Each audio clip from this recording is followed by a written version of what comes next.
Bueno, exministro de Cultura, el doctor Luis Jaime Castillo, es un arqueólogo que tiene el grado de doctor, especializado en teoría arqueológica, graduado en antropología en la Universidad de California, en Los Ángeles. ¿Cómo está, doctor Castillo?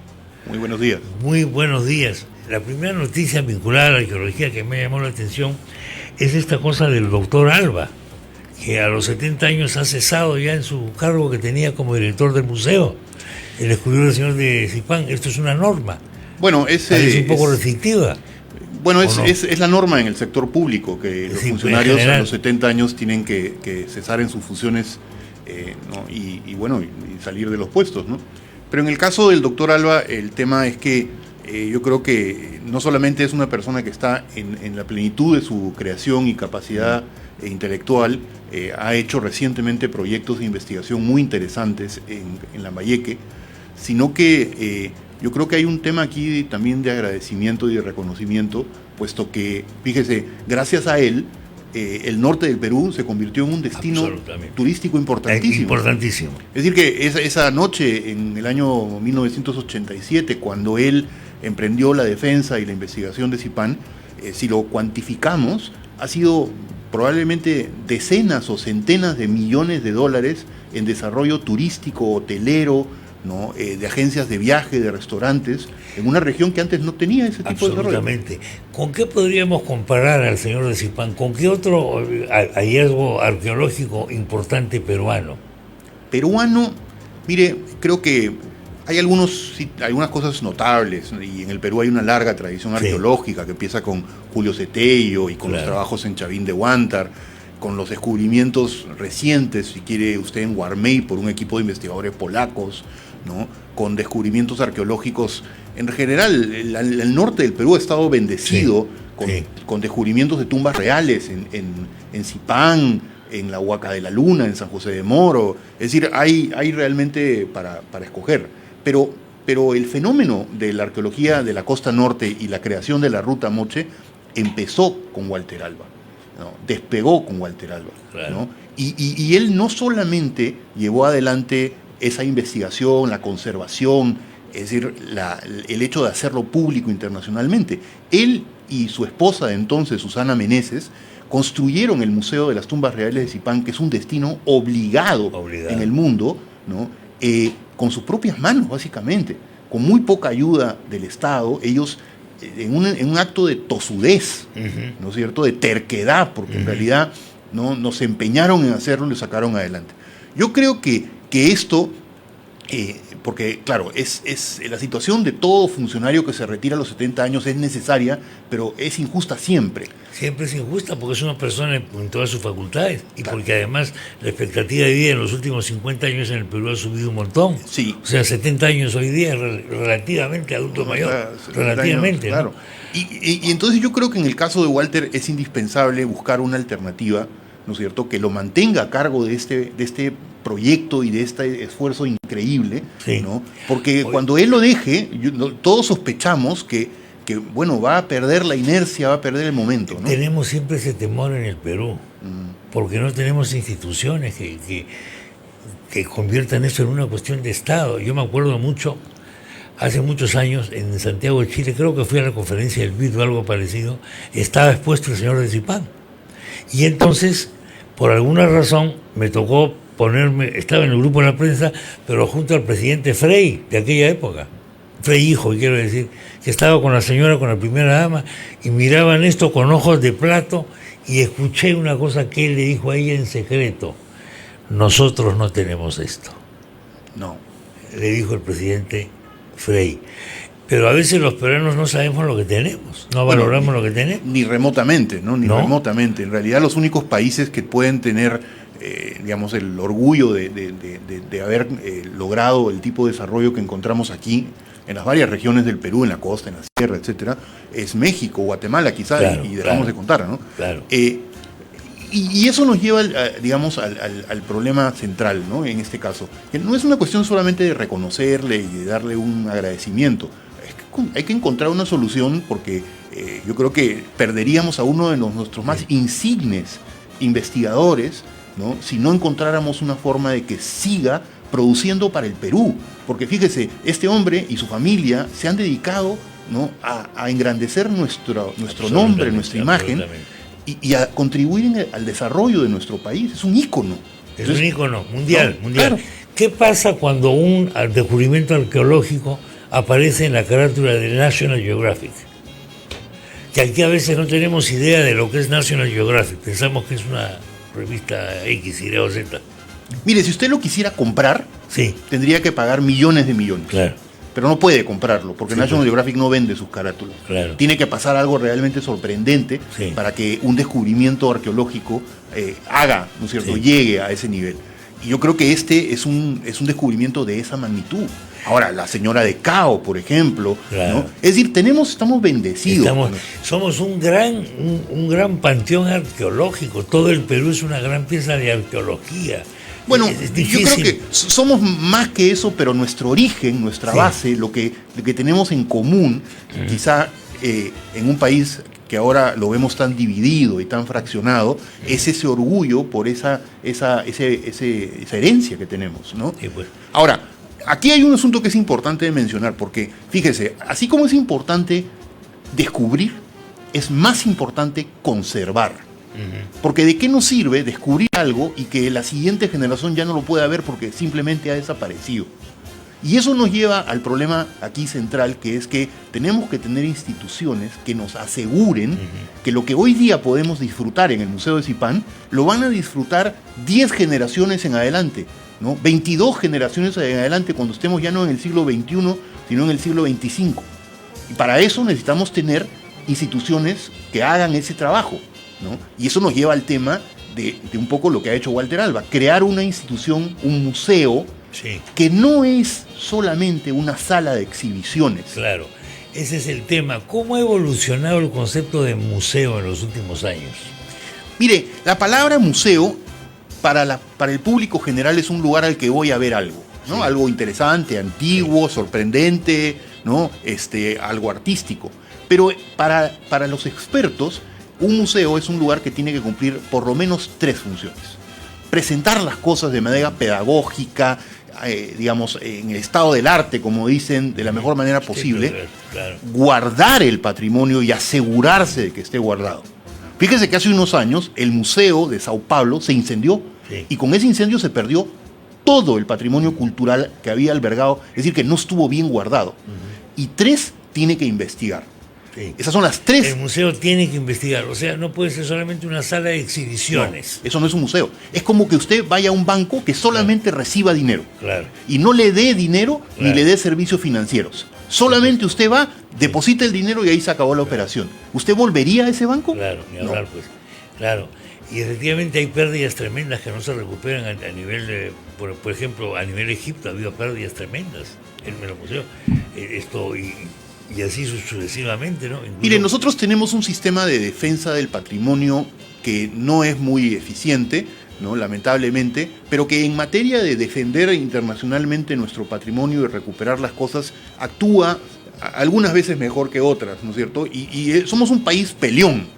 Sí. Somos un país que da la batalla. ¿El caso de Machu Picchu, por ejemplo? Bueno, el caso de la restitución de lo de Machu Picchu, claro, el caso de la devolución de los textiles de Gotemburgo, en Suecia, okay, ¿no? Nosotros tenemos, ahora ha regresado hace poco, ¿no es cierto?, la placa de Chenique, del Museo del Indio Americano. Es decir, el Perú es un país que combate, y que internacionalmente es visto como un país que no se va a dejar pisar en estas cosas. Okay. Eso no quiere decir que siempre ganemos, ¿no es cierto? Sí, pero como en el fútbol, damos la batalla. ¿Tenemos conciencia arqueológica o no? Porque claro, yo me he encontrado con gente que ve que la conservación de los restos, las licencias que tiene que dar el Ministerio de Cultura, etcétera, son un obstáculo al desarrollo. Ejemplo, quiero construir esta carretera porque la gente necesita salir, pero me están demorando porque he encontrado un huaquito por ahí. Mire, es inevitable que haya en un país tan repleto de patrimonio como el nuestro, una serie de salvaguardas que haya que tomar. Claro, si hubiéramos hace años hecho ya un catastro nacional, o sea, si supiéramos, como en Suecia cada centímetro del territorio está mapeado, y usted sabe cuando compra un terreno si ahí ha habido, ¿no es cierto?, un resto, si no ha habido. Entonces aquí no es eso. Entonces cuando yo compro un terreno, quiero hacer una carretera, en ese momento salgo a averiguar si hay algo, lo cual está mal, ¿no? Entonces eso es lo que demora el asunto. Y muchas veces es que se hace a último minuto. ¿Por qué no tenemos ese catastro? ¿Porque somos demasiado grandes? ¿No tenemos medios para saber lo que tenemos? No, técnicamente hablando. Bueno, porque cuesta demasiado y yo sospecho porque a veces es mejor no saber para no asumir. Para poder hacer obritas. Con su respectiva cómica, su comisioncita. No, mire, no, yo no le puedo afirmar eso, pero... Lo digo yo. pero o sea, esta es una actitud de una nación que sabe que tiene este patrimonio, pero como todo aquello que hemos tenido, como el guano, por ejemplo, el oro, qué sé yo, la madera, el caucho... La madera está bien, el rama de la madera es una parte. Pensamos que es infinito, que nunca se va a acabar. Tenemos esa conciencia nosotros, esa falta de conciencia. No hay recursos, tenemos un montón de recursos. Hay tantas huacas que nunca se van a acabar. El Perú es muy rico, decimos. Es un mito que tenemos metido en la cabeza. ¿Cómo es muy rico? Es muy rico relativamente. Si invertimos para conservar la riqueza. Bueno, el guano se acabó. Y el guano se acabó. Y el salitre nos costó la mitad del territorio del sur. ¿No? Y luego... La guerra del salitre. Y el caucho esclavizó y explotó, polió. ¿No? Y la madera está destruyendo la selva. ¿Cuántos hubo por el caucho? 30.000, dicen algunos, según los británicos. 30.000 en una población, o sea, hay que calcularlo en relación al tamaño de la población. De la Amazonía, claro. ¿No? El 10-15% de la población. Yo calculo que un poco más. Más, ¿no? Sí, el efecto fue tremendo. Ahora, eso nos lleva entonces a preguntarnos si podemos tener podemos tener en el Estado, ¿no? Pero también entre los particulares, iniciativas que conserven ese patrimonio, ¿no? En unos pocos días se va a inaugurar el museo, el MUNA.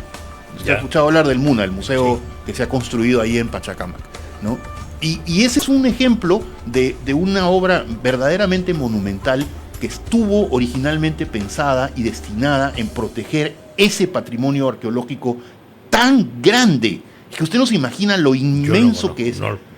O sea, tenemos depósitos en todo el país repleto, ¿no es cierto?, de materiales arqueológicos que se han acumulado. Claro, por supuesto. Entonces, tenemos que asegurarle a las siguientes generaciones. La razón de Pachacamac es por Pachacamac en sí, por la zona de Pachacamac. Bueno, hay varias razones. Una de ellas Pachacamac como centro cultural, religioso, etcétera. Sí, porque juega evidentemente este enorme museo con el centro, el santuario, juegan en paralelo y se vuelve un destino turístico interesantísimo por un lado, y había el espacio, o sea, hay un... Entonces, bueno, nada, la cuestión es que, que tenemos que poder, aprovechar esta oportunidad con un sentido de responsabilidad, porque fíjese, o sea, las generaciones del futuro nos van a preguntar qué hicimos, porque ellos van a ver textiles paracas en la internet, no los van a ver en la realidad porque ya no van a estar. No van a existir. Hablando del Museo de Lambayeque, hay cosas colaterales que uno a veces no se da cuenta desde Lima. La última vez que yo estuve ahí, entré a un restaurante, pues a Lambayeque uno va al museo y se queda a almorzar. Entonces los dueños del restaurante eran hinchas fanáticos de Alba y del señor de... Va a ser un hito para nuestro país que se inaugure, ¿no? Ojalá que se pudiera inaugurar dentro de la concepción original, que era que fuera un museo dedicado a la arqueología del Perú, que es lo que finalmente atrae a la gente. Sí. Mire, usted cuando va a México, el Museo de México, el museo fundamental y central, no es un museo general, es un museo de antropología, que es la palabra que en México se utiliza para decir arqueología. Oiga, ¿estamos sobreexplotando Machu Picchu?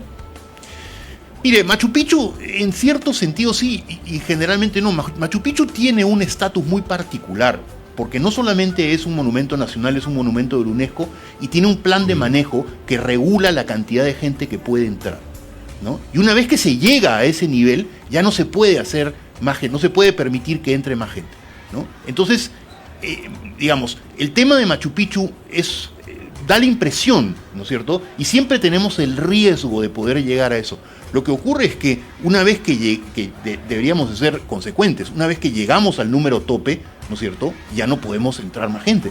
Entonces, ese es un problema, porque el turismo estuvo creciendo de una manera descontrolada y llegó a un punto en el que ya literalmente estaba rebasando la capacidad que tenía. Claro que sí. Siempre hay un tema que tiene que ver con el arte y la arqueología y los monumentos y la cinematografía y todo.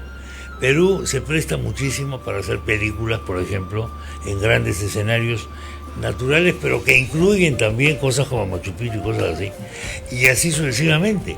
Y el gran problema que tenemos siempre es, ¿damos autorización? ¿No damos autorización? Mire, ese es un drama. Es un drama, sí, claro. Lo que pasa es que usted no puede dar autorizaciones que pongan en riesgo o en peligro, digamos, el sitio o la calidad, y todo tiene que ser de manera controlada. Es decir, usted puede pedir permiso para filmar en la Torre Eiffel en París, pero evidentemente le van a dar un permiso con un conjunto de restricciones, ¿no? Aquí muchas veces la gente no solamente quiere el permiso, sino luego quiere hacer lo que le da la gana, y eso no puede ser, ¿no? Me acuerdo que hace unos años, cuando yo era viceministro, una revista de moda pidió un permiso para hacer una exhibición supuestamente de textiles peruanos, ¿ya?, en Machu Picchu. Y después de mucha presión y de mucha insistencia se dijo ya, pero... Y cuando empezó el desfile, ¿no es cierto?, la filmación, no tenía nada que ver con el Perú. Entonces el director del parque de Machu Picchu paró en ese instante el asunto y dijo, no señor, esto no es lo que ustedes nos dijeron. Y claro, se armó un tremendo lío, pero digamos, vaya usted a París, diga que va a hacer A y haga B, a ver si le van a dejar seguir, ¿no? Entonces yo creo que lo que hizo el director del parque, ¿no?, fue lo correcto, que es, digamos, si hay una regulación, eso hay que seguirlo. Entonces hay ese tipo de situaciones en las que yo creo que necesitamos tener un poco de orden, ¿no?